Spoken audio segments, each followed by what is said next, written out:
Hello friends, आज हमारा राष्ट्रपति इंडियन प्रेसिडेंट का दूसरी क्लास है। हम पिछली क्लास में इंडियन प्रेसिडेंट को पढ़ रहे थे, जिसमें हम आर्टिकल 52 से 56 तक देख चुके थे। 55 तक देख लेंगे एक बार। पिछली क्लास में हमने देखा article 52, article 53, article 54 and article 55। पिछली क्लास को आप थोड़ा रिवाइज कर लेंगे। 52 में हमने सिंपल सी बात बताई थी कि इंडिया का एक प्रेसिडेंट होगा, भारत का एक राष्ट्रपति होगा, राष्ट्रपति को ऑफिस दिया गया है। 53 में हमने बताया था इंडियन जो प्रेसिडेंट होगा वो कार्यपालिका का हेड होगा, एग्जीक्यूटिव ऑफ द हेड होगा। और ये भी बताया था आपको कि इंडियन प्रेसिडेंट जो है वो फॉर्मल हेड है या फिर सिंबॉलिक हेड है, यानी कार्यपालिका का औपचारिक प्रमुख है। और मंत्री परिषद जो है, काउंसिल ऑफ मिनिस्टर है, वो रियल हेड है। ये भी हम देख चुके थे। और पिछली क्लास में हमने 54 और 55 में इंडियन प्रेसिडेंट के इलेक्शन, चुनाव के बारे में सारी बातें देखी थी। मोटे तौर पर हम याद रख सकते हैं कि इसमें इलेक्टोरल कॉलेज है, यानी निर्वाचक मंडल है, जिसमें आपने देखा था लोकसभा, राज्यसभा और राज्यों की विधानसभा, ये तीनों बॉडी के जो इलेक्टेड मेंबर होंगे, निर्वाचित सदस्य, वो लोग पार्टिसिपेट करेंगे इलेक्शन में। और 55 में आपने देखा था इलेक्शन का मेथड, इलेक्शन का तरीका क्या होगा, ये चारों पे हमारी बात हो गई। और इलेक्शन के तरीके में आपने देखा था राष्ट्रपति का चुनाव में आनुपातिक प्रतिनिधित्व प्रणाली मैंने बताया था, और एकल संक्रमणीय मत पद्धति।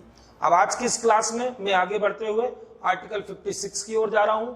आज आर्टिकल 56 से आर्टिकल 62 तक कंप्लीट इसको करेंगे इस क्लास में, तो जरा ध्यान से देखेंगे सभी लोग। ये हो चुका है आपका 4 आर्टिकल। 52 से 54, 55 तक, 52 से लेकर 55 तक हम क्लास 1 में देख चुके हैं। क्लास 1 थी, आज हमारी जा रही क्लास 2। क्लास 2 में हम देखेंगे आर्टिकल 56 से आर्टिकल 62। तो शुरू करते हैं बेटा, ध्यान से देखेंगे। पहले नंबर पे बात करूंगा आर्टिकल 56 की। आर्टिकल 56 में पहले तो एक शब्द याद करिए कि इसमें राष्ट्रपति का कार्यकाल दिया गया है। कार्यकाल यानी टेन्योर दिया गया है। टेन्योर 5 साल का होता है, अभी इसके बारे में चर्चा करूंगा। अच्छा, आर्टिकल 57 भी लगे हाथ ही हम कंप्लीट करेंगे, क्योंकि इसका रिलेशन भी इससे ही है। आर्टिकल 57 में दिया गया है पुनर्निर्वाचन। पुनर्निर्वाचन, पुनर्निर्वाचन का मतलब होता है री इलेक्शन। इसके बारे में हम बात करेंगे अभी। इसी में एक रिलेटेड आर्टिकल बताएंगे आपको, वो रिलेटेड आर्टिकल होगा article 61। Very important article, pre से ज्यादा मेंस में आता है।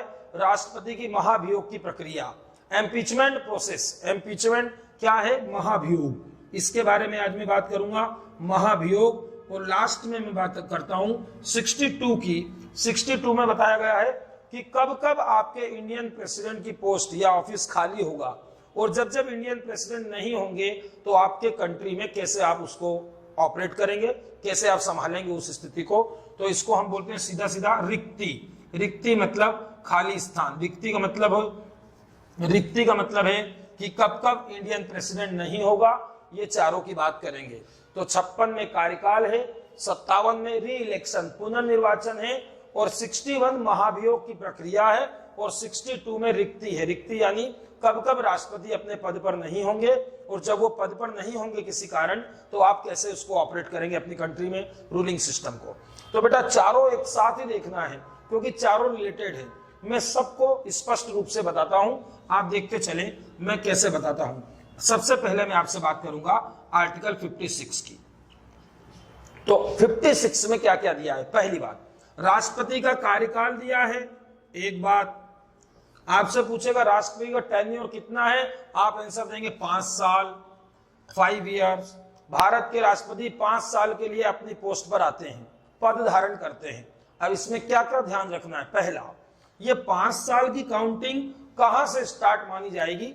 तो इलेक्शन होगा, इलेक्शन जीत जाएंगे, वहां तक कोई मतलब नहीं है। जिस दिन वो शपथ लेंगे, जिस दिन वो ओथ लेंगे, शपथ को ओथ कहेंगे इंग्लिश में, ओथ के दिन से उनका टेन्योर शुरू। तो आपको पहली बात याद रखना है कि 5 साल कब से, तो आप बोलेंगे शपथ ग्रहण। शपथ ग्रहण मतलब ओथ जिस दिन लिया है, शपथ ग्रहण की डेट से 5 साल, शपथ ग्रहण की तारीख से 5 साल तक वो अपने पद पर रहेंगे। एक बात। दूसरी बात क्या आती है? दूसरी बात हमारे पास ये आती है, क्या 5 साल से ज्यादा भी वो रह सकते हैं? बिल्कुल रह सकते हैं, 5.5 साल या 5 साल 4 महीने, जो भी आप उसको समझिए कंडीशन क्या होगी। तो मैं लिखता हूं 5 ईयर से ज्यादा, 5 साल से अधिक भी वो अपने पद पर बने रह सकते हैं। उसकी कंडीशन क्या है बेटा, जरा ध्यान देना। 56 में आप कार्यकाल पढ़ रहे हैं, मान लीजिए 2012 में राष्ट्रपति का इलेक्शन हुआ, तो 12 से मई के महीने में हुआ। फॉर एग्जाम्पल आप कल्पना कीजिए कि मई में चुनाव हुए 2012 में, तो ये जो प्रेसिडेंट महोदय है ये 5 साल तक पद पे रहेंगे। तो लिख देता हूं 5 साल बाद क्या आ जाएगा, मई 2017, 12 5 17। तो बेटा एक कंडीशन ऐसी आ सकती है कि जब आप राष्ट्रपति का इलेक्शन कराने जा रहे हैं, उसके पहले ही इमरजेंसी लग गई, पाकिस्तान से आपका वॉर शुरू हो गया, चाइना से लड़ाई हो गई और इमरजेंसी लगा दी केंद्र सरकार ने। और जब इमरजेंसी लग जाती है बेटा, तो इलेक्शन की कोई संभावना नहीं है, चुनाव आयोग इलेक्शन नहीं कराता क्योंकि आपातकाल लगा है, आर्टिकल 352। ऐसी स्थिति में क्या होगा? ऐसी स्थिति में बेटा मान लो कि राष्ट्रपति का कार्यकाल 3 मई को समाप्त हो रहा है और 3 मई के दिन हमारा वॉर चल रहा है, हमारे इमरजेंसी है, तो नेशनल इमरजेंसी लगी है, तो हम क्या करेंगे, चुनाव नहीं करा पाएंगे। तो आप बोलेंगे ऐसी कंडीशन में जब 5 साल पूरा हो रहा हो, 3 मई 2017, 5 साल पूरा हो रहा हो और चुनाव कराने की कंडीशन नहीं है, इलेक्शन कमीशन मना कर रहा है क्योंकि इमरजेंसी लगी है या और कोई अन्य कारण है, तो आप क्या बोलेंगे, ये जो राष्ट्रपति है प्रीवियस, यही राष्ट्रपति अपने पद पर बैठे रहेंगे भले 5 साल से ज्यादा समय हो जाए। तो आप बोलेंगे कि जब तक कोई जब तक कोई अगला उत्तराधिकारी ना आ जाए, जब तक कोई नेक्स्ट उत्तराधिकारी ना आ जाए प्रेसिडेंट के लिए, तब तक यही बने रहेंगे। मतलब 5 साल पूरा हो चुका है मगर चुनाव कराने की कंडीशन नहीं है, तो 5 साल से बाद 1 महीने, 2 महीने, 4 महीने, 6 महीने, कितने भी समय तक ये अपने पद पर बने रहेंगे। पुराने वाले राष्ट्रपति इस प्रकार 5 साल से अधिक भी हो सकता है।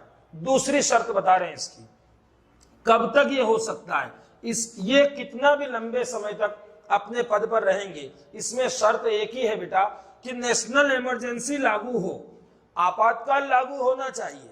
इसकी दूसरी कंडीशन देखना क्या है, यदि आपातकाल खत्म हो गया है, आपातकाल समाप्त हो गया है, वॉर खत्म हो गया, आपका आपातकाल इमरजेंसी हट गई, तो जिस दिन इमरजेंसी हटेगी उस दिन से लेकर अगले 6 महीने तक, जिस दिन से इमरजेंसी हटाओगे उस दिन से लेकर अगले नेक्स्ट 6 मंथ के अंदर, इस ड्यूरेशन में आपको अगले राष्ट्रपति का इलेक्शन करना पड़ेगा। तो यहां पर भी कंडीशन याद रखेंगे, एग्जाम में आता है कि राष्ट्रीय आपातकाल के कितने महीने, राष्ट्रीय आपातकाल समाप्त होने के, इमरजेंसी समाप्त होने के अगले 6 महीने के भीतर आपको राष्ट्रपति का इलेक्शन कराना जरूरी होगा। एक ये कंडीशन।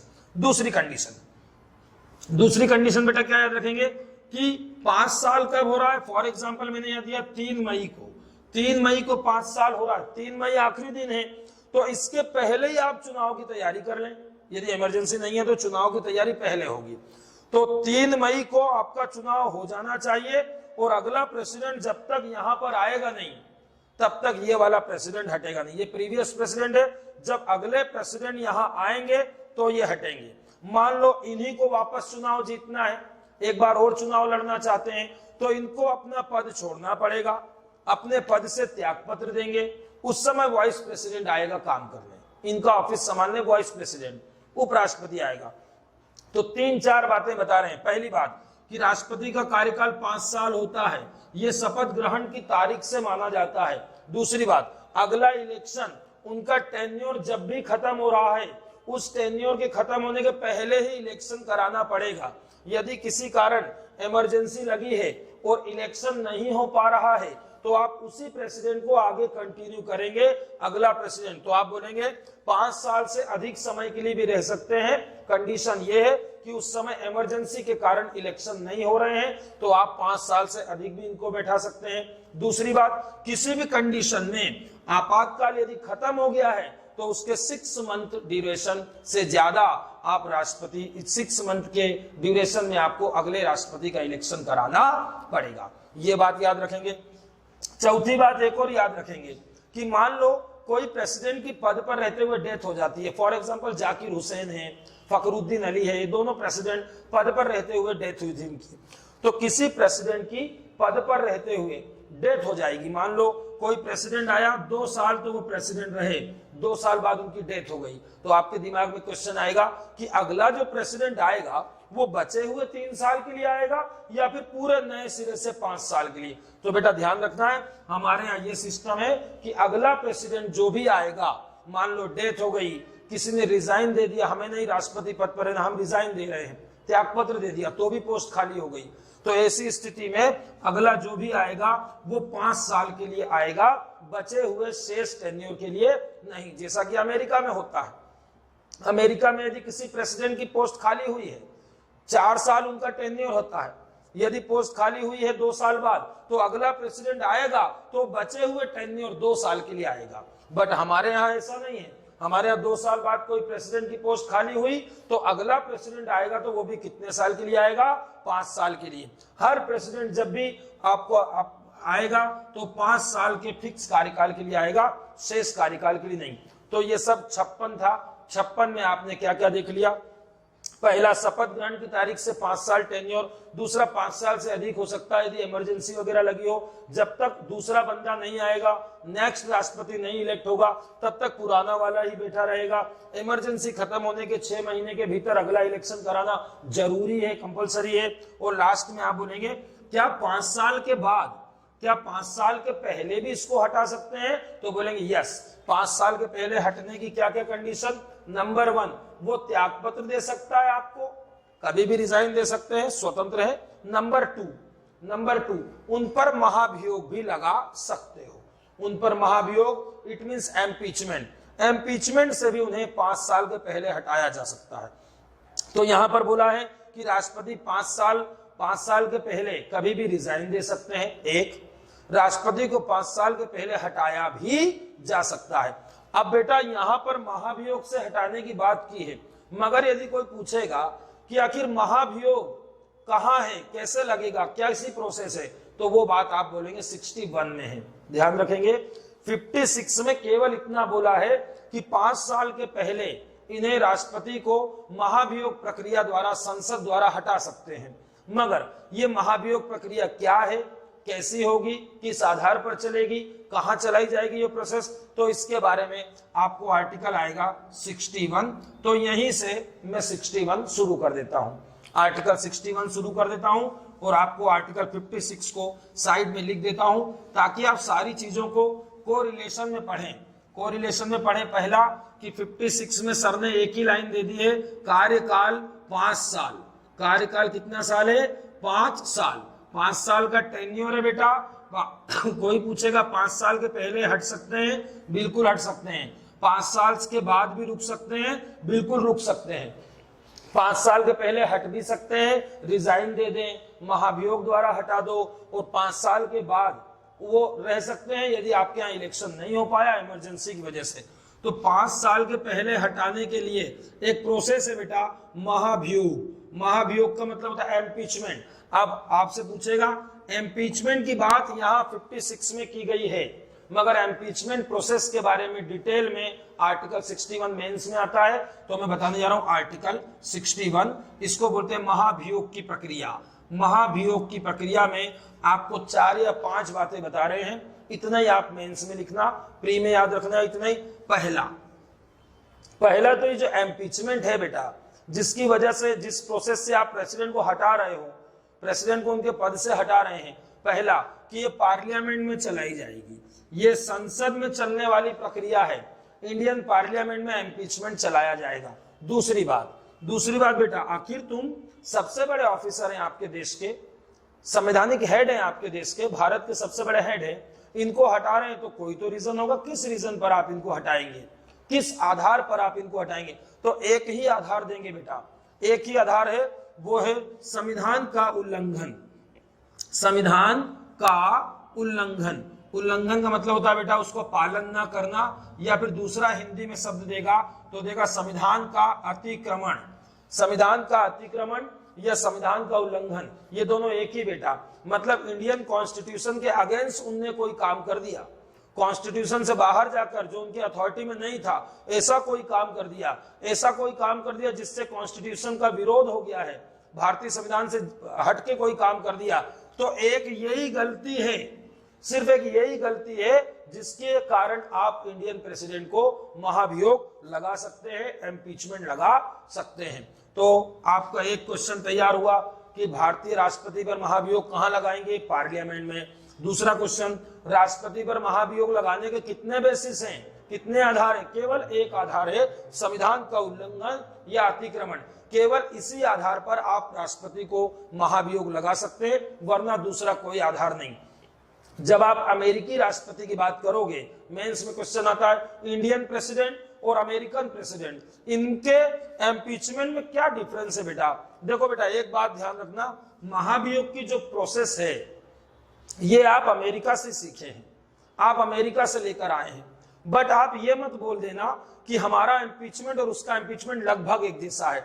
बहुत अंतर है बेटा, दो अंतर बहुत इंपॉर्टेंट होते हैं। पहला अंतर मैं आपके सामने प्रेजेंट करता हूं कि आपके प्रेसिडेंट, इंडियन प्रेसिडेंट को हटाने के लिए केवल एक ही बेस है, केवल एक आधार है, संविधान का उल्लंघन। मगर अमेरिकी राष्ट्रपति जो होगा उनको हटाने के लिए एक से अधिक बेसिस होते हैं। हमारे यहाँ केवल एक आधार पर हटा दिया जाता है, उनके यहाँ रिश्वत लेना, कार्य समय पर ना करना, भ्रष्टाचार करना, ऐसे कई सारे बेसिस बने हैं जिन पर राष्ट्रपति को अमेरिका में महाभियोग ला सकते हैं। पहला डिफरेंस तो ये हो गया। तीसरी बात, पहला डिफरेंस ये हो गया। दूसरा डिफरेंस भी होता है कि हमारे यहाँ अभी आप देखेंगे प्रेसिडेंट को हटाने में केवल एक ही बॉडी काम करेगी, लेजिस्लेटिव, केवल संसद ही काम करेगी। यहाँ सुप्रीम कोर्ट, हाई कोर्ट का कोई काम नहीं, यानी जुडिशरी का कोई रोल नहीं है। मगर अमेरिका के प्रेसिडेंट को हटाओगे तो वहां जुडिशरी का भी प्रॉपर रोल रहेगा, क्योंकि वहां पर एग्जीक्यूटिव के हेड को हटाना है ना, तो लेजिस्लेटिव भी पूरी पावर लगाएगी और जुडिशरी मतलब कार्यपालिका के हेड को हटाने के लिए विधायिका भी चाहिए और न्यायपालिका भी चाहिए। और भारत में राष्ट्रपति को हटाने के लिए केवल विधायिका चाहिए, न्यायपालिका का इसमें कोई रोल नहीं है। दूसरी बात। तीसरी बात, अब तीसरी बात हमको ये कि सर हम महाभियोग कैसे लाएं? तीसरी बात क्या याद रखें? तो बेटा तीसरी बात देखो, याद रखो, ये रही लोकसभा और ये रही राज्यसभा, ये दोनों हाउस है, upper house lower house, Lok Sabha और राज्यसभा। तीसरी बात आपको इंपॉर्टेंट, पहली बात संसद में लगाया जाएगा, दूसरी बात एक ही आधार पर लगाया जाएगा, और तीसरी बात निकल के आती है कि हम लोकसभा में भी इम्पीचमेंट स्टार्ट कर सकते हैं और हम राज्यसभा में भी इम्पीचमेंट स्टार्ट कर सकते हैं। लोकसभा में भी महाभियोग की शुरुआत हो सकती है बेटा, और राज्यसभा में भी महाभियोग की शुरुआत हो सकती है। अब यही डिफरेंस अमेरिका में मिलेगा, वहां पर राज्यसभा को क्या बोलते हैं? House of representative, house of representative वहां का सदन है। तो अमेरिका में हाउस ऑफ रिप्रेजेंटेटिव जो होता है, हाउस ऑफ रिप्रेजेंटेटिव, ये डिफरेंस मिलेगा आपको। लोकसभा राज्यसभा हमारे यहाँ है, अमेरिका में राज्यसभा को बोलते हैं सीनेट। क्या बोलते हैं बेटा? सीनेट। हमारे यहाँ जिस प्रकार राज्यसभा वहां सीनेट है। तो क्या डिफरेंस मिलेगा?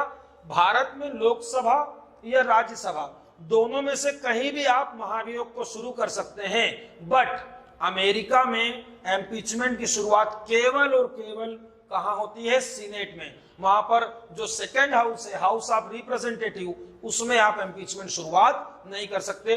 तो ये अमेरिका की बात हो गई। ये हमारी तीसरी बात हो गई कि हम इसको लोकसभा में भी शुरू कर सकते हैं और राज्यसभा में भी शुरू। चौथी बात क्या रखोगे याद बेटा? अब मान लो लोकसभा में शुरू किया फॉर एग्जाम्पल, तो ये रही लोकसभा, लोकसभा ने शुरू किया, तो लोकसभा में इम्पीचमेंट लेकर आओगे महाभियोग, उसके पहले एक काम बहुत जरूरी है। सबसे पहले सामने वाले को नोटिस दो, इंडियन प्रेसिडेंट को आप नोटिस तो दो कि हम आपके ऊपर इस कारण महाभियोग लेकर आ रहे हैं, आपके ऊपर केस लगा रहे हैं एक प्रकार का, ठीक है? तो सूचना देना पड़ेगी वो जो सूचना होगी, नोटिफिकेशन, वो रिटन में होगा बेटा। तो पहली बात कि राष्ट्रपति जो भी हाउस, चाहे वो लोकसभा हो या राज्यसभा, जो भी हाउस इम्पीचमेंट को स्टार्ट करेगा वो पहले एक लिखित नोटिस देगा, लिखित नोटिस देगा, और ये नोटिस कम से कम 14 दिन पहले देना है। 14 दिन पहले आप नोटिस देंगे ताकि इन 14 दिनों में राष्ट्रपति अपना जवाब तो दे सके। राष्ट्रपति अपना जवाब देने या तो स्वयं आएंगे या फिर अपने किसी रिप्रेजेंटेटिव को पहुंचाएंगे। सामान्य रूप से अटॉर्नी जनरल ऑफ इंडिया को भी पहुंचा सकते हैं या किसी अन्य को। तो राष्ट्रपति को 14 दिन पहले लिखित सूचना देना जरूरी है बेटा। और सबसे इंपॉर्टेंट बात, इस लिखित सूचना पर, इस रिटर्न नोटिस पर 1/4 मेंबर के सिग्नेचर भी जरूरी है। जो भी हाउस आ रहा है, चाहे वो लोकसभा हो या राज्यसभा हो, वो हाउस 14 दिन पहले एक रिटर्न नोटिस देगा ताकि राष्ट्रपति अपना जवाब दे सके आपके सामने, पार्लियामेंट के सामने। और उस लिखित नोटिस पर 1/4, इसमें जितने भी मेंबर है लोकसभा में, उसके 1/4 लोग क्या करेंगे, हस्ताक्षर करेंगे। ये सिग्नेचर कर दिया, ये नोटिस जाएगा प्रेसिडेंट के पास, प्रेसिडेंट 14 दिन में अपना जवाब देंगे।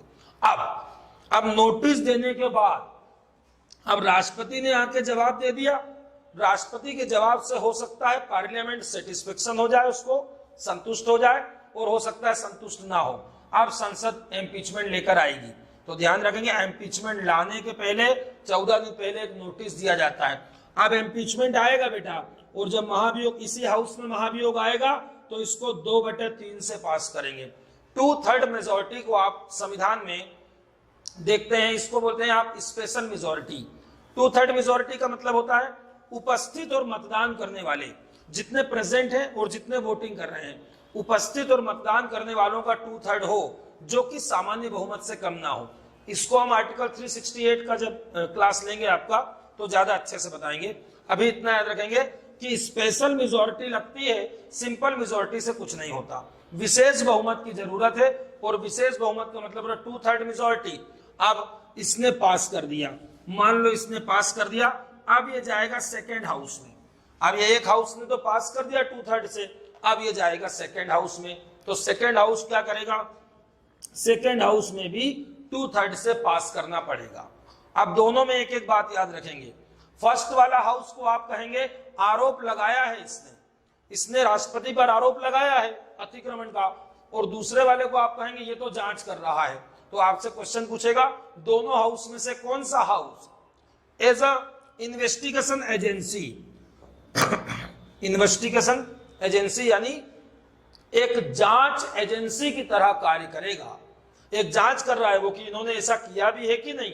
तो ये दोनों हाउस, यदि पहला हाउस है आरोप लगाने वाला, तो दूसरा हाउस है आरोपों की जांच करने वाला। यदि इसने 2/3 से पास कर दिया, तो जिस दिन से, डेट लिख रहा हूं बेटा, जिस दिन से सेकेंड हाउस इम्पीचमेंट पास करेगा, उसी दिन से राष्ट्रपति को अपना पद छोड़ना पड़ेगा, राष्ट्रपति को पद त्याग करना पड़ेगा। ये इम्पीचमेंट पास हो गया और राष्ट्रपति को अपना पद छोड़ना है। यहां एक बात जरूर याद रखेंगे, यहां वो वाला रूल 56 वाला नहीं लगाएंगे कि ये राष्ट्रपति तब तक पद पर बना रहेगा जब तक कि अगला कोई ना आ जाए। भैया अब आप पे इम्पीचमेंट लग गया, आप तुरंत हट जाइए, आपकी जगह कोई नहीं है, तो वाइस प्रेसिडेंट हमारे देश में संभालेंगे। वाइस प्रेसिडेंट को अभी हम समझा रहे, रखा इसलिए गया है। तो ये है इम्पीचमेंट। ध्यान रखना बेटा, ये एक न्यायिक प्रक्रिया है, जुडिशियल इसका नेचर है बेटा, क्योंकि आप किसी पे आरोप लगा रहे हो और उस पे आरोप की जांच कर रहे हो और उसको पद से ही हटा रहे हो। तो किसी पर आरोप लगाकर उसको पद से हटाना एक न्यायिक प्रक्रिया है, जुडिशियल है। मगर वो चल कहां रही है, वो पार्लियामेंट में चल रही है। तो मेंस में आप पहली लाइन ऐसे लिखते हैं कि एक ऐसी न्यायिक प्रक्रिया है जो न्यायालय में नहीं चलाई जाती, बल्कि कहां चलाई जाती है, विधायिका में चलाई जाती है। तो ये राष्ट्रपति का इम्पीचमेंट है। फिर से रिपीट कर रहा हूं, एक सेकंड में, पार्लियामेंट में चलाया जाएगा, केवल एक ही आधार पर चलाया जाएगा। दोनों में से किसी भी हाउस में स्टार्ट किया जा सकता है। जो हाउस स्टार्ट करेगा वो 14 दिन पहले नोटिस देगा, उस नोटिस पर 1/4 का सिग्नेचर होगा, और नोटिस के बाद राष्ट्रपति जवाब देंगे।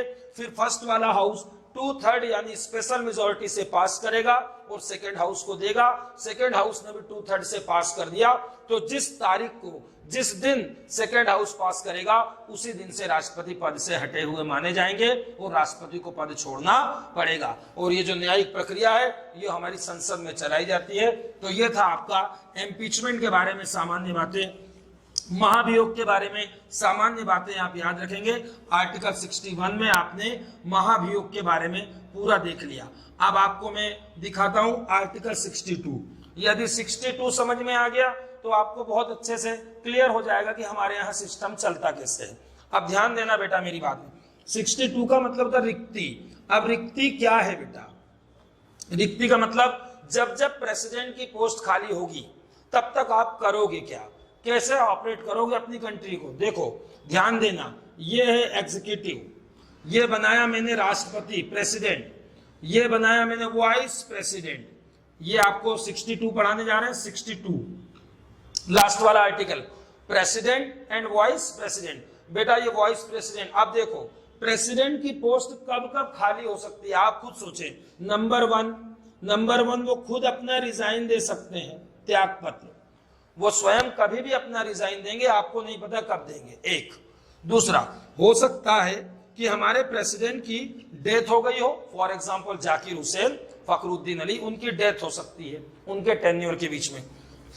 तीसरा उन पर महाभियोग भी लगा सकते हैं, इम्पीचमेंट भी लगा सकते हैं, महाभियोग से भी उनको हटाया जा सकता है। महाभियोग के द्वारा भी पद खाली हो जाएगा। ये भी अचानक ही हुआ, आपको नहीं मालूम पड़ा, ठीक है ना, क्योंकि महाभियोग जिस दिन लगेगा उसी दिन पद छोड़ना पड़ेगा। और एक दिन में तो आप चुनाव करा ही नहीं पाएंगे क्योंकि राष्ट्रपति का चुनाव कराना पड़ेगा, उसमें समय लगेगा, ठीक है। मृत्यु हो गई तो आप उसी दिन चुनाव नहीं करा पाएंगे, सिस्टम गड़बड़ हो जाएगा। अचानक रिजाइन दे दिया, आप उसी दिन चुनाव नहीं करा पाएंगे। चौथी कंडीशन, हो सकता है बीमारी के कारण या किसी हेल्थ इशू के कारण वो 15 दिन रेस्ट पर है, डॉक्टर ने बोला उनको, तो वो अनुपस्थित भी हो सकते हैं बेटा। अनुपस्थित का मतलब होता है वो एब्सेंट है। ये 4 स्थिति मैंने आपके सामने लिखी, उनका पद पर रिजाइन देना, उनकी डेथ हो जाना, उनका इम्पीचमेंट पास हो जाना और वो प्रेजेंट ना रहे, किसी भी कारण से अनुपस्थित हो। चारों ही स्थितियों में ये पोस्ट अचानक खाली हो गई।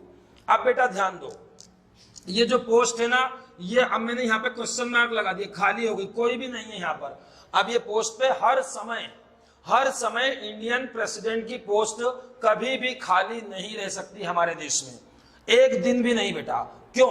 क्योंकि ये इंडियन प्रेसिडेंट ना हमारे यहाँ डुअल रोल है। डुअल रोल मतलब दोहरी भूमिका है बेटा। ध्यान देंगे, आप देख रहे हैं ये एग्जीक्यूटिव में तो है, कार्यपालिका में है, कार्यपालिका में आपको दिख गया सबसे ऊपर है, और ये साथ में ही विधायिका में भी है बेटा, लेजिस्लेटिव में भी है। जब आपको मैं पार्लियामेंट पढ़ाऊंगा तो आर्टिकल 79 पढ़ाऊंगा, और 79 क्या कहेगा आपसे? 79 बोलेगा हमारी जो संसद है वो 3 चीजों से मिलकर बनेगी। हमारी इंडियन पार्लियामेंट, फिक्स क्वेश्चन आता है, इंडियन पार्लियामेंट आर्टिकल 79 3 चीजों को मिलाकर पार्लियामेंट कहेंगे आज के बाद। लोकसभा 1, राज्यसभा 2 और भारत का राष्ट्रपति 3। यानी राष्ट्रपति महोदय लेजिस्लेटिव में भी है और राष्ट्रपति महोदय कार्यपालिका में भी है। भारत में राष्ट्रपति कार्यपालिका में भी है और भारतीय राष्ट्रपति विधायिका में भी है। तो आप कहेंगे कार्यपालिका में तो वो सबसे बड़ा अधिकारी है और विधायिका का वो अभिन्न अंग है।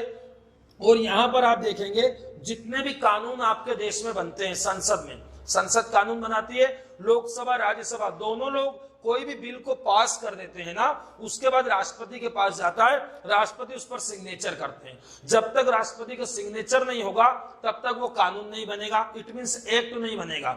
इसका मतलब यदि राष्ट्रपति की पोस्ट खाली हो गई तो कानून बनना बंद हो जाएंगे, देश के सारे काम रुक जाएंगे। इसलिए अंबेडकर जी ने इतनी व्यवस्था की है कि एक दिन भी ये पोस्ट खाली नहीं होगी। जरा देखेंगे कितनी बढ़िया जोरदार व्यवस्था की गई है। तो देखो बेटा, जब जब राष्ट्रपति का पद अचानक खाली होगा, डेथ से, महाभियोग से, किसी भी कारण अचानक पोस्ट खाली हुई, उसके लिए हमने व्यवस्था करी है वाइस प्रेसिडेंट की। ये रहे वाइस प्रेसिडेंट, ये उपराष्ट्रपति है बेटा। उपराष्ट्रपति तुरंत चले जाएंगे और राष्ट्रपति का काम संभालेंगे। उपराष्ट्रपति को हमने रखा ही इसी उद्देश्य से है कि जब जब हमारा प्रेसिडेंट नहीं होगा तब तब हमारा प्रेसिडेंट के सारे कार्य कौन करेगा? Vice president. एक बात तो ये समझ गए कि जब जब प्रेसिडेंट नहीं होगा कौन संभालेगा? Vice president. दूसरी बात, जब वाइस प्रेसिडेंट प्रेसिडेंट के रूप में काम करेगा कि चलो वो नहीं है तो मैं आ जाता हूं, तो उसको आप कहेंगे एक्टिंग प्रेसिडेंट। एक्टिंग प्रेसिडेंट का मतलब हिंदी में होता है कार्यवाहक राष्ट्रपति। वो परमानेंट प्रेसिडेंट नहीं बनाए, वो तो पोस्ट थोड़े दिन के लिए खाली है तो वो आ गया है तत्काल। जब जब ये ऑफिस खाली हुआ तत्काल वाइस प्रेसिडेंट आएंगे, और वाइस प्रेसिडेंट जब आएंगे तो आप बोलेंगे वो एक्टिंग प्रेसिडेंट के रूप में आए हैं, वो कार्यवाहक राष्ट्रपति के रूप में आए, वो रियल में राष्ट्रपति नहीं है। दूसरी बात, जब जब वो एक्टिंग प्रेसिडेंट के रूप में काम करेंगे तब तब उनको सैलरी, उनके अलाउंसेस, जो भी वेतन भत्ते, जो भी सुख सुविधाएं हैं, जो भी सुविधाएं दी गई हैं, वो सब राष्ट्रपति वाली उनको मिलेगी। जब वो राष्ट्रपति पद पर काम करेंगे तो उनको सारी फैसिलिटी, सारी सैलरी, अलाउंसेस उनको वाइस प्रेसिडेंट वाला नहीं मिलेगा, उनको राष्ट्रपति वाला सैलरी वगैरह मिलेगा। ये एक बात हो गया कि जब जब राष्ट्रपति नहीं होंगे तब तब, सर ने बता दिया, तब तब वाइस प्रेसिडेंट आएंगे। अब दूसरी बात, ध्यान देना मेरी बात पे। मान लो अभी तो प्रेसिडेंट है और अभी ये वाइस प्रेसिडेंट है। अब कोई आपसे पूछेगा कि बेटा वाइस प्रेसिडेंट की पोस्ट पर कितने फंक्शन हैं, क्या काम करता है ये, तो आप एक ही लाइन में बोलेंगे इनका एक ही फंक्शन है, इनका वाइस प्रेसिडेंट का एक ही फंक्शन है। जब जब प्रेसिडेंट नहीं होंगे तब तब वाइस प्रेसिडेंट आएंगे। मगर एक बात सोचिए आप कि यदि प्रेसिडेंट पोस्ट पर है तो वाइस प्रेसिडेंट उस समय क्या करेगा? हाथ पे हाथ रख के बैठा रहेगा, और क्या यही सोचता रहेगा कि पोस्ट खाली हो तो मैं जाऊं, मेरे पास तो और कोई काम ही नहीं है, तो ये इनको कहीं ना कहीं बिजी करें। तो बेटा देखो, इनको डुअल रोल देने जा रहा हूं, दोहरी भूमिका। देखना, ये है बेटा राज्यसभा। राज्यसभा में दो लोग होते हैं, एक होता है राज्यसभा का सभापति चेयरमैन सभापति, और राज्यसभा का उप सभापति। बेटा ऐसा का ऐसे ही लोकसभा में भी होता है, अध्यक्ष और उपाध्यक्ष, दो मॉनिटर समझ लें आप क्लास के, ठीक है? आगे चल के बात करेंगे इन पे डिटेल में। अध्यक्ष और उपाध्यक्ष लोकसभा में, स्पीकर डिप्टी स्पीकर, और राज्यसभा में दो ऑफिसर, मॉनिटर समझे क्लास के, ये आपका चेयरमैन और ये वाइस चेयरमैन। तो देखना जरा कितनी अच्छी बात है बेटा, ये बोला गया है कि जो भारत का उपराष्ट्रपति होगा वही राज्यसभा का सभापति भी होगा। यानी एक व्यक्ति को दो रोल दिए जा रहे हैं, और बोला जा रहा है जो इस पोस्ट पर आएगा वो यहां भी आएगा। इसको बोलते हैं एक्स ऑफिसियो चेयरमैन, इसको हिंदी में बोलते हैं पदेन सभापति।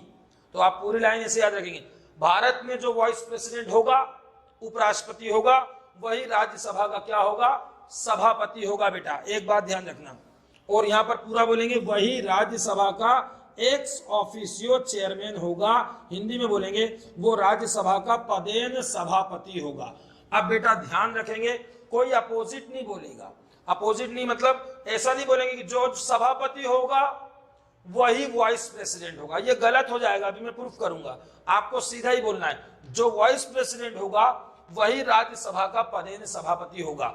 अब भैया राष्ट्रपति पद पर कोई काम, इस पे उपराष्ट्रपति पद पर कोई फंक्शन नहीं थे, मैंने आपको सिखाया एक फंक्शन है, जब जब ऊपर वाली पोस्ट खाली होगी प्रेसिडेंट की तब तक वाइस प्रेसिडेंट चले जाएंगे, मगर जब तक कोई काम नहीं है तो वो उनको इधर बिजी कर दो।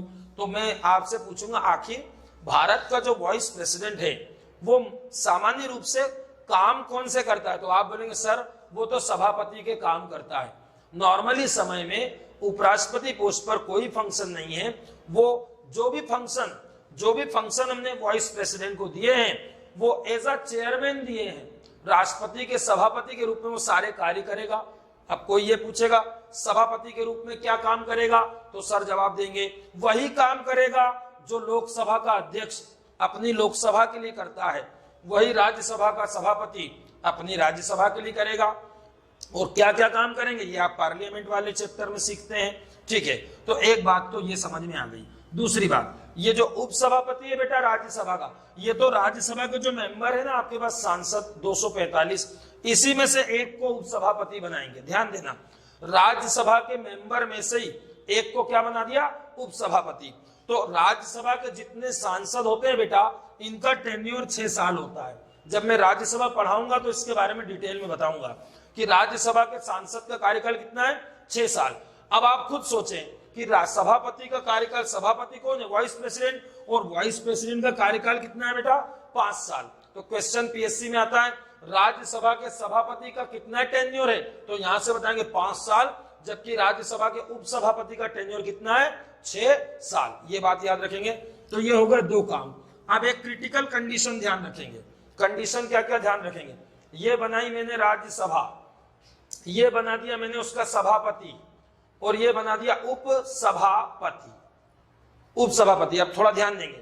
मान लो राष्ट्रपति की डेथ हुई, कंडीशन 1, वाइस प्रेसिडेंट कहां चले गए, ऊपर, एक्टिंग प्रेसिडेंट बन गए, वो बना दिया एक्टिंग प्रेसिडेंट।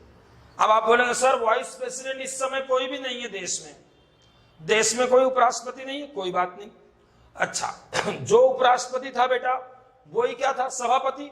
तो आप बोलेंगे सर यहां भी क्वेश्चन मार्क लग गया, क्योंकि जो बंदा यहां बैठा था वो बंदा तो ऊपर चला गया राष्ट्रपति की पोस्ट पर। इस समय 2-2 पोस्ट एक साथ खाली हो गई। इस समय भारत में कोई वाइस प्रेसिडेंट भी नहीं है, और इस समय भारत में राज्यसभा में कोई सभापति भी नहीं है। तो कंडीशन ध्यान रखेंगे। आपसे कोई पूछेगा इस समय उपराष्ट्रपति पोस्ट पर, ये क्वेश्चन मार्क लगाए, उपराष्ट्रपति पोस्ट पे जो भी फंक्शन है वो कौन करेगा, तो आपका उत्तर होगा कि वाइस प्रेसिडेंट की पोस्ट पर तो कोई फंक्शन ही नहीं है। एक ही तो फंक्शन था कि जब जब ऊपर वाली पोस्ट खाली हो आप चले जाना। ये बात अलग है कि उनके फंक्शन इधर बहुत सारे हैं, राज्यसभा के सभापति के रूप में बहुत सारे कार्य वो करते हैं। तो फिर यहाँ के काम कौन करेगा, तो आप बोलेंगे यहाँ तत्काल क्या आ जाएगा, वाइस चेयरमैन आ जाएगा। जिस समय उपराष्ट्रपति राष्ट्रपति के रूप में कार्य कर रहे हैं उस समय सभापति का पद खाली हो जाएगा, और सभापति चेयरमैन के सारे काम वाइस चेयरमैन यानी राज्यसभा के उपसभापति द्वारा किए जाएंगे। अब मैं यहाँ क्वेश्चन मार्क लगा देता हूं, क्योंकि यहाँ वाला बंदा यहाँ चला गया। अब कोई पूछेगा कि जब वो वाइस प्रेसिडेंट ऊपर गए तो ये खाली हो गया, इसको खाली रहने दो, इस पर कोई इफेक्ट नहीं, क्योंकि इस पर कोई फंक्शन नहीं है। मगर इस पर फंक्शन है तो इसको कवर करें। तो जब जब उपराष्ट्रपति उधर जाएंगे तब तक राज्यसभा के उपसभापति यहां पर आ जाएंगे। अब इस कंडीशन में उपसभापति, वाइस चेयरमैन कहां है, नहीं है बेटा, तो इसको भी खाली पड़े रहने दो इस पोस्ट को, क्योंकि राज्यसभा का जो वाइस चेयरमैन है बेटा, उपसभापति है, इस पद पर भी कोई फंक्शन नहीं है। इस पद पर एक ही फंक्शन था, ध्यान से सुनेंगे, जब जब सभापति नहीं होगा सभापति के सारे कार्य कौन करेगा, उप सभापति। ये एक कंडीशन थी। अब लास्ट कंडीशन देखो, एक कंडीशन और देखो बेटा, एक कंडीशन और देखो। ये क्वेश्चन आता है नंबर 1, नंबर 2, ये राष्ट्रपति प्रेसिडेंट, ये वाइस प्रेसिडेंट। मान लो ऐसी कंडीशन आ जाए, प्रेसिडेंट की डेथ हो गई तो वाइस प्रेसिडेंट गए, ये पहुंच गए ऊपर। जैसे वाइस प्रेसिडेंट ऊपर गए, किसी कारण से वो भी चले गए पद छोड़ के, मतलब आज की तारीख में मेरे पास राष्ट्रपति भी नहीं है और उपराष्ट्रपति भी नहीं है, तो फिर क्या होगा, तो आपका जवाब होगा ऐसी स्थिति में सुप्रीम कोर्ट के जो माननीय मुख्य न्यायाधीश वो आएंगे और राष्ट्रपति पद पर काम करेंगे, और वो एक्टिंग प्रेसिडेंट के रूप में काम करेंगे। बेटा वेरी इंपॉर्टेंट एक नाम बता रहे हैं, मोहम्मद हिदायतुल्लाह। ये बात है 1969 की। 1969 में मिस्टर जाकिर हुसैन की डेथ हुई, और जब जाकिर हुसैन की डेथ हुई तो उस समय वाइस प्रेसिडेंट थे वीवी गिरी। तो जैसे जाकिर हुसैन नहीं रहे उस समय वीवी गिरी आ गए। अब वीवी गिरी एक्टिंग प्रेसिडेंट तो बन गए, मगर जैसे ही इलेक्शन की बारी आई वीवी गिरी ने बोला मैं भी इलेक्शन लड़ूंगा, तो उन्होंने रिजाइन दे दिया। अब राष्ट्रपति पद पर कोई नहीं रहा। तो ऐसी स्थिति में माननीय सुप्रीम कोर्ट के जो मुख्य जज होंगे मोहम्मद हिदायतुल्लाह आए और उन्होंने राष्ट्रपति पद पर सारे कार्य संभाले। तो क्वेश्चन आएगा कि राष्ट्रपति ना होने पर, उपराष्ट्रपति भी ना होने पर राष्ट्रपति के सारे कार्य कौन करेंगे, सुप्रीम कोर्ट के मुख्य न्यायाधीश, चीफ जज। अब किसी के मन में आ रहा होगा कि मान लो चीफ जज भी नहीं रहे, डेथ हो गई या किसी कारण नहीं रहे, तो बेटा सुप्रीम कोर्ट में अदर जजेस होते हैं बहुत सारे, उनमें जो भी सीनियर जज होगा वो राष्ट्रपति पद पर जाकर एक्टिंग प्रेसिडेंट के रूप में कार्य करेगा। ये था आपका पूरा आर्टिकल 62 में आपने देखा सारी व्यवस्था जोरदार करी गई है। राष्ट्रपति हटे तो वाइस प्रेसिडेंट आ जाए, वाइस प्रेसिडेंट के पास कोई काम नहीं तो उसको राज्यसभा का सभापति। एक लास्ट में ध्यान रखेंगे, भारत का वाइस प्रेसिडेंट राज्यसभा का सभापति होता है। यह व्यवस्था आप अमेरिका से लेकर आए हो, क्योंकि अमेरिका में भी ऐसे ही होता है। सीनेट का जो हेड होता है, अमेरिका का जो उपराष्ट्रपति होता है, वही सीनेट का सभापति होता है। तो ध्यान रखेंगे, ये था आर्टिकल 62। ध्यान रखने वाली बात है, समझने वाली बातें हैं बेटा, कि हमने पोस्ट को इतना बढ़िया से अंबेडकर जी ने इतना ध्यान से किया है कि कहीं भी गैप नहीं आने दिया है राष्ट्रपति की पोस्ट पर।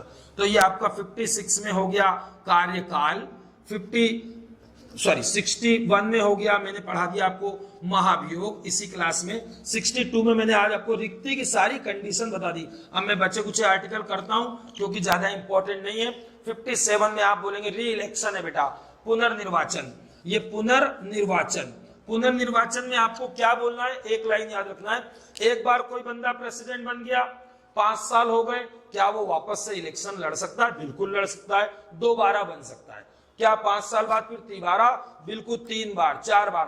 भारत में कोई लिमिट नहीं है, कोई एक बंदा कितनी भी बार चुनाव लड़कर राष्ट्रपति पद पर रह सकता है। For example Rajendra Prasad. आगे बात करें, ध्यान रखना बेटा, अमेरिका में कंडीशन लगी हुई है। अमेरिका और दुनिया के कुछ देश ऐसे हैं जहां पर एक बंदा केवल 2 बार रह सकता है। जैसे अमेरिकी राष्ट्रपति जो होते हैं प्रेसिडेंट, उनका कार्यकाल 4 साल होता है, टेन्योर। 4 साल का टेन्योर कर लिया, उसके बाद एक बार और आ सकते हो, अब दोबारा आप चुनाव नहीं लड़ सकते। अमेरिका में बाउंडेशन है, बट भारत में कोई बाउंडेशन नहीं है। एक व्यक्ति कितनी भी बार चुनाव लड़ सकता है। ये आर्टिकल 57। आर्टिकल 58 बेटा ध्यान रखेंगे, इसमें एलिजिबिलिटी है, योग्यता है। आखिर कौन व्यक्ति राष्ट्रपति बन सकता है? तो आपको कॉमन चीजें बेटा, कॉमन चीजें में एज सब में आता है बेटा। तो एज चाहिए 35+, मतलब 35 साल का कोई व्यक्ति होगा, 35 साल से अधिक व्यक्ति उम्र का व्यक्ति राष्ट्रपति का चुनाव लड़ सकता है। ये होगा इसकी उम्र। दूसरा पॉइंट कॉमन है, सब में आता है, भारत का नागरिक हो, भारत की नागरिकता होनी चाहिए उनके पास, सिटीजन होना चाहिए भारत के। 2 लाइन, उम्र 35 या अधिक हो, दूसरा भारत का नागरिक हो, और तीसरा मैं स्टार लगा के लिख रहा हूं, तीसरा ही पॉइंट प्रीलिम्स में आता है। तीसरे पॉइंट में आपको जरा ध्यान से देखना क्या बोलेगा। बोलेगा लोकसभा का मेंबर, लोकसभा का सदस्य बनने की योग्यता हो। मेरी बात ध्यान से सुनेंगे, लोकसभा का मेंबर ना हो, लोकसभा का मेंबर बनने के लिए एलिजिबल हो, मतलब सिर्फ लोकसभा की योग्यता मांगी है। हम ये नहीं बोल रहे कि लोकसभा का मेंबर हो। फिर से सुन लो, उम्र 35 साल, भारत का नागरिक हो और लोकसभा का सदस्य बनने की योग्यता रखता हो। अभी मैं अगला आर्टिकल पढ़ा रहा हूं 59, उसमें मना करेगा, उसमें बोलेगा लोकसभा का मेंबर नहीं होना चाहिए। तो हम यहां भी बोल रहे हैं मेंबर नहीं चाहिए हमको, लोकसभा का मेंबर बनने की एलिजिबिलिटी यानी योग्यता रखता हो, बट मेंबर ना हो। ये 3 बातें याद रखेंगे। चौथा कॉमन पार्ट होता है कि वो राज्य सरकार, केंद्र सरकार, स्थानीय सरकार, लोकल गवर्नमेंट, किसी के भी अंडर में कोई लाभ के पद पर ना हो। ऑफिस ऑफ प्रॉफिट होता है, इस पे आगे चर्चा करते हैं किसी आर्टिकल में। ये लाभ के पद पर ना हो, ये 4 पॉइंट याद रखेंगे। इसके अलावा कॉमन पॉइंट होते हैं, दिवालिया ना हो, पागल ना हो, XYZ। आप ये तीनों चारों में से, ये हो गया लाभ का पद। आप तो सिर्फ ये याद रखना, ये वाली लाइन आएगी कि उस राष्ट्रपति की योग्यता में लिखा है कि लोकसभा का मेंबर बनने के योग्य हो। यह है बेटा आर्टिकल 58, इसका मतलब होता है योग्यता। अब बात करता हूं आर्टिकल 59, एक ही लाइन में समझ लीजिए ध्यान से। यह है बेटा लोकसभा, यह है राज्यसभा, ये होगी सेंट्रल लेवल पे पार्लियामेंट। अब देखिए नीचे, यह है विधानसभा, अपने एमपी में विधानसभा है, और यह है विधान परिषद। एमपी में विधान परिषद नहीं है, बट 7 राज्यों में तो है, जहां जहां है वहां की बात कर रहे हैं। राष्ट्रपति के लिए एक शर्त लगाई गई है, शर्त यानी कंडीशन है बेटा। देखो क्या शर्त लगाएगा 59 बोलेगा राष्ट्रपति जो है, राष्ट्रपति 59 में क्या बोल रहा है, राष्ट्रपति ना तो लोकसभा का मेंबर हो, ना राज्यसभा का मेंबर हो, ना विधानसभा का मेंबर हो, और ना ही विधान परिषद। मतलब सीधी लाइन में बात करूं तो वो भारत में कहीं से सांसद नहीं होना चाहिए एक, और वो भारत में कहीं से भी विधायक नहीं होना चाहिए। मतलब सांसद और विधायक रहेगा तो राष्ट्रपति के पद पर नहीं जा पाएगा। यहां एक क्वेश्चन दिमाग में आ रहा है कि क्या सांसद चुनाव नहीं लड़ पाएंगे राष्ट्रपति का? लड़ सकते हैं बेटा, राष्ट्रपति का चुनाव लड़ सकते हो, लड़ लो, लड़ लिया आपने चुनाव, उसके बाद इलेक्शन आप जीत गए। जिस दिन राष्ट्रपति की आप शपथ ले रहे हैं, जिस दिन आप शपथ ले रहे हैं उसके पहले आपको अपना सांसद वाला या विधायक वाला पद छोड़ना पड़ेगा। यदि आप नहीं छोड़ते तो क्या होगा, जैसे ही आप राष्ट्रपति की शपथ लेंगे वैसे ही अपने आप संसद में वो स्थान खाली मान लिया जाएगा और उस पर सरकार द्वारा उपचुनाव कराया जाएगा। इलेक्शन कमीशन उपचुनाव कराएगा। तो 59 की शर्तें और 58 की एलिजिबिलिटी, इसमें ध्यान देना। यहां बोला था लोकसभा का मेंबर बनने के योग्य हो बट मेंबर ना हो, क्योंकि यहां क्या बोल रहा है, लोकसभा, राज्यसभा, राज्यों की विधानसभा और राज्यों की विधान परिषद, चारों में से किसी का भी मेंबर नहीं होना चाहिए। ये हो गया आपका बेटा 59। और लास्ट में आता है 60 आर्टिकल। 60 में एक ही शब्द याद रखो, शपथ। शपथ यानी ओथ। राष्ट्रपति को ओथ कौन दिलाएंगे, तो सुप्रीम कोर्ट के चीफ जज, सुप्रीम कोर्ट के जो मुख्य न्यायाधीश होंगे वो हमारे राष्ट्रपति को शपथ दिलाएंगे। सामान्य रूप से सबकी शपथ बेटा अलग अलग होती है। प्रधानमंत्री जब ओथ लेते हैं तो अलग बातें बोलते हैं, राष्ट्रपति सामान्य बात बोलता है कि राष्ट्रपति रहकर मैं श्रद्धा पूर्वक राष्ट्रपति के पद का निर्वहन करूंगा, अपने संविधान और अपनी विधि का परिरक्षण, संरक्षण और प्रतिरक्षण, 3 शब्द दिए हैं, परिरक्षण, संरक्षण और प्रतिरक्षण करूंगा। और दूसरी बात, भारत की जनता की सेवा में निरंतर बना रहूंगा। ये 3 बातें मुख्य रूप से प्रेसिडेंट द्वारा बोली जाती है कि मैं प्रेसिडेंट पद का पालन करूंगा, संविधान और विधि मतलब लॉ, संविधान और विधि का संरक्षण, परिरक्षण और प्रतिरक्षण करूंगा और भारत की जो जनता है उसकी सेवा और कल्याण में हमेशा निरंतर बना रहूंगा। ये 3 लाइन राष्ट्रपति को शपथ ध्यान देंगे। यदि पूछेगा राष्ट्रपति को शपथ आप सुप्रीम कोर्ट के चीफ जज से दिला रहे हैं, मान लो चीफ जज नहीं है, एब्सेंट है, तो आप बोलेंगे सुप्रीम कोर्ट में जो भी सीनियर होगा वो इनको शपथ दिलाएगा। तो ये हो गई राष्ट्रपति की शपथ। ये हो गए हमारे सारे आर्टिकल, इंपॉर्टेंट आर्टिकल सारे करा दिए बेटा। इससे बाहर प्रेसिडेंट में कोई आर्टिकल नहीं है। अब प्रेसिडेंट रिलेटेड आर्टिकल होंगे तो वो उसकी शक्तियों और फंक्शन में पढ़ोगे। तो एक बार 5 मिनट के लिए रिपीट करेंगे। आज हमने पढ़ा 56, 57, 58, 59, 60, 61, 62। देखो कैसे करेंगे। 56 में टेन्योर है बेटा, कार्यकाल। टेन्योर कितना है, 5 साल। सारी बातें बता दी कार्यकाल के बारे में, सारी बातें बता दी। 5 साल का कार्यकाल है, शपथ ग्रहण की तिथि से माना जाएगा। 5 से ज्यादा भी रह सकते हैं चुनाव नहीं हुआ तो, और 5 के पहले भी इम्पीचमेंट या किसी कारण हटाया जा सकता है और अपना रिजाइन भी दे सकते हैं। 57 में आप एक शब्द में याद रख सकते हो, पुनर्निर्वाचन। पुनर्निर्वाचन मतलब री इलेक्शन, और एक लाइन में बोल देंगे कितने भी बार इलेक्शन हमारे यहाँ हो सकता है। 58 और 59 का पेयर बनाइए और पेयर बना के इसको बोलिए ये योग्यता है। 58 में क्या है, योग्यता। मैंने बताई थी भारत का नागरिक 35 साल लोकसभा का मेंबर होने के योग्य हो। और दूसरा इसमें शर्तें हैं। शर्त में आपको याद रखेंगे एक ही लाइन, ना तो कहीं से सांसद हो और ना ही कहीं से विधायक हो। और इसमें आप बोलेंगे शपथ। शपथ में एक ही लाइन, सुप्रीम कोर्ट का चीफ जज दिला रहा है। और 61 में आपको मैंने जोरदार प्रोसेस बताई है, महाभियोग। ध्यान रखेंगे आज तक इंडिया में किसी भी प्रेसिडेंट को महाभियोग से हटाया नहीं गया है। और आर्टिकल 62 में रिक्ति रखिए, मतलब कब कब पद खाली होगा तो आप कैसे मैनेज करेंगे, इसको कैसे बोलेंगे बेटा। इनका पेयर बनाइए, तो ये पेयर दोनों टेन्योर के हो गए, ये कार्यकाल, ये उसका री इलेक्शन, दोनों रिलेटेड है। 58, 59 बनाइए, रिलेटेड है, क्योंकि आप बनाएंगे तो योग्यता पहले आएगी और एक शर्त बाद में लगाएंगे। 60 में शपथ रट डालिए, 60 में शपथ है। 61 वेरी इंपॉर्टेंट, मेंस में आएगा। तो बेटा ये 54 और 55 इन दोनों में इलेक्शन की बात है। 54 में इलेक्टोरल कॉलेज होगा, निर्वाचक मंडल होगा, और 55 में निर्वाचन की रीति यानी तरीका होगा। तो इन दोनों का पेयर बनाएंगे इलेक्शन वाला। ये देख लिया आपने आर्टिकल 52 से लेकर 62 तक सुनील सर के माध्यम से। आप इसको उंगलियों पर रट डालिए। 52 में प्रेसिडेंट है, 53 में उसकी एग्जीक्यूटिव पावर है। इनका ये इंपॉर्टेंट नहीं है, ये बहुत इंपॉर्टेंट है। 54 और 55 इलेक्शन वाले हैं। 56 और 57 टेन्योर वाले हैं। 58 और 59 एलिजिबिलिटी और कंडीशन है। 60 में शपथ, 61 में महाभियोग और 62 में रिक्ति। सारे आर्टिकल्स आप रट लीजिए। 52 से 62 आपको पूरा याद होना चाहिए, क्योंकि एमपीपीएससी प्रीलिम्स में, यूपीएससी में ये आर्टिकल से क्वेश्चन बनेंगे। और अगले वीडियो में, अगली क्लास में हम बात करेंगे राष्ट्रपति की शक्तियां, क्या क्या काम वो करते हैं, कौन कौन से काम किस तरीके से करते हैं, और वो जो शक्तियां पढ़ेंगे उसमें कई आर्टिकल्स देखेंगे, 111 देखेंगे, 123 देखेंगे, 143 देखेंगे, 85, 86, 87, 108, 1110, 112, ये सारे आर्टिकल्स पे चर्चा करूंगा और आपको समझाने की और याद कराने की कोशिश करूंगा। धन्यवाद।